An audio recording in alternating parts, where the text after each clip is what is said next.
Welcome back to Insight and our discussion of the issues in the general election in Great Britain, which happens this week. Still with us, Eunice Goish, who is the Associate Professor of Politics at Richmond University, political commentator Thomas Kielinger, and the political commentator Michael Goldfarb. Terror has changed everything in the last week. The attack in Manchester, the bomb, the knife attacks here. How does this play out in the election, Eunice? I think, in fact, these were really tragic, dramatic events, that it's perhaps changing the way that people go about their daily lives. But I think on the electoral campaign, it will have very little effect because the two main parties have weak points. Theresa May has to answer for the cuts in the police budgets and many other budgets that she cut when she was Home Office. Jeremy Corbyn, on the other hand, has to answer for his record of voting on anti-terrorist legislation over the last 10, 15 years. So they kind of cancel each other out. So no one has been able, at least what the opinion polls are showing, no one has been able to capitalize on the terrorist attacks for political advantage. But do you agree, Thomas, that it'll have very little effect? Because, I mean, in every headline, in every British newspaper, it's all about which leader can now provide national security. Well, I would approach the subject from a different angle and slightly disagree, Ian, with respect, because there are so many question marks overhanging the British future. Brexit is one, the situation at home in the unsolved problems, and now terrorism on top of it. Do you want, in the middle of all these question marks staring you in the face, change horses and send someone totally untested and untrained into Downing Street and change the complexion of your government? At this point in time, the polls are not showing this yet, but mind you, when it comes to the 8th and you ask to make your cross, you ask yourself, do I want a change of government on top of everything else, which is unknowable? Where do you line up on what this government did to combat terror? And in the last few days, even in the last 24 to 48 hours, you have people being identified that were known to intelligence agencies, and it may be seen to be a failing on behalf of the intelligence agencies, Michael, but surely government takes some weight from that.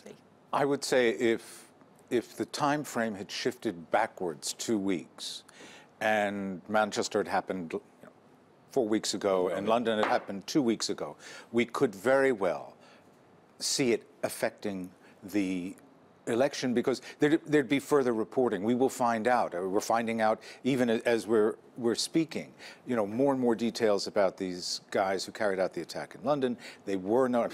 One of them was even on a major network's documentary about British jihadis a year and a half ago. With an ISIS-Daesh flag. How did this happen? And obviously there'll be a lot of introspective about why the intelligence agencies, they had them on the radar, why didn't they stay after them? But in the middle of this, Michael, you have all these revelations which have bubbled back up to the surface that Theresa May, presided over some of the biggest cuts in policing, 20,000 policemen. Absolutely, and I think she won't get away from that. And the thing is, but here's the big problem, and the reason, to come back to our very first question, she was able to call this election because her opposition is weak on all these points. As Thomas pointed out, as Eunice pointed out, Jeremy Corbyn has spent most of his 3 decades in Parliament arguing on behalf of the IRA, saying that Hamas, for example, should be treated short memories, though. He's standing there today saying that she should resign. Well, yes, I think what is going to happen is that the weaknesses of both parties are going to cancel each other out. So in the end, it will have little effect. Because Theresa May, the focus on many people's minds, yes, she claims to be strong and stable, but she has looked weak and wobbly for all these weeks. And look at her record at the Home Office. She could have prevented this. She hasn't done it. Maybe it's time to change horses. She could have prevented this? That's a strong take on it. But certainly you have the mayor of London. This is what voters could think, that maybe she could have prevented it. The mayor of London, Sadiq Khan, saying that these cuts in numbers and projected budget cuts, where more policemen will be cut, add up to a very unstable and dangerous situation. There's no question that she looks weak in this issue and really in peril of having the electorate coming down on her like a stone of brick. But I come back to my initial question. Who do you want to be returned to Downing Street number 10 on the 8th of June? Corbyn, as Michael said, has not been a shining knight in armour trying to defend the country against all threats coming on the contrary. He's always voted against new measures where security wasn't concerned. Will the young voters see it that way as well? Well, no. The young voters may not. But the other thing is, it may seem like inside baseball, football to an international audience, but the chief security officer in the cabinet is the Home Secretary. And Jeremy Corbyn's shadow Home Secretary is a woman called Diane Abbott, who every time he's coming up in the polls gives an interview that's a car crash, and the Labour Party loses the the polling points they've been gaining, whereas Amber Rudd, who is the Home Secretary, has actually had a very good campaign. And I think that all of these things, when people go in to vote in this country, one of the reasons why the Conservatives always do better than the public opinion polling is they go in and they let their fear speak for them when they put their check mark by their candidate. It's almost always associated that the Conservative Party will protect us better. There's a parallel fear. You said they cancel each other out because both candidates are really very shaky on the security issue. That's why I believe when push comes to shove, and they're going to ask themselves, who do I want to govern this country in Downing Street? I don't think that they will go for Corbyn because he's untested. He has a lot of good arguments against Theresa May's failings, but after all, we can't afford to change horses at this very point in our history. And in some ways she has played that, Theresa May. Yes. Would you agree that you want somebody stable, somebody strong, but then she's also come under a withering criticism on things like not stepping up and really going after President Trump's withdrawal from climate change, and then also Trump's criticism of the London Mayor Sadiq Khan. Theresa May started the campaign looking like a very credible, prime ministerial, powerful, authoritative prime minister.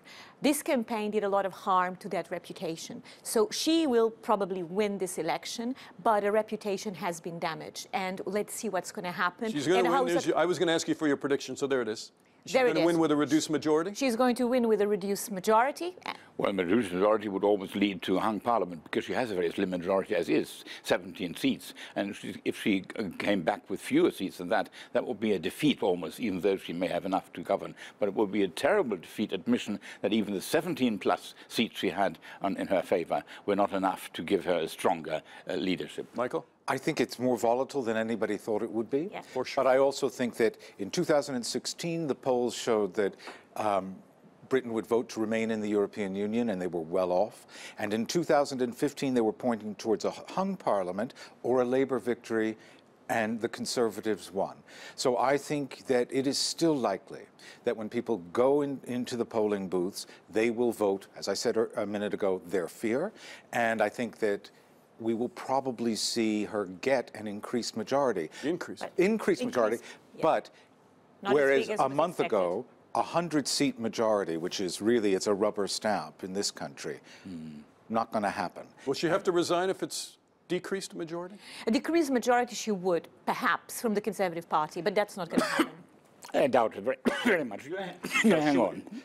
She won't resign because, you know why? Because the same rivals she defeated just 1 year ago to get the prime ministership, they'll still be there, and she would not allow Boris Johnson to step over On the her other body. hand, they won't make her life easy. Eunice, Thomas, Michael, thank you so much for all of your insight. The vote is Thursday night. We'll have the results depending on how close, early Friday morning. We'll all be watching. That's all for now. I'm Dana Lewis, and that was Inside.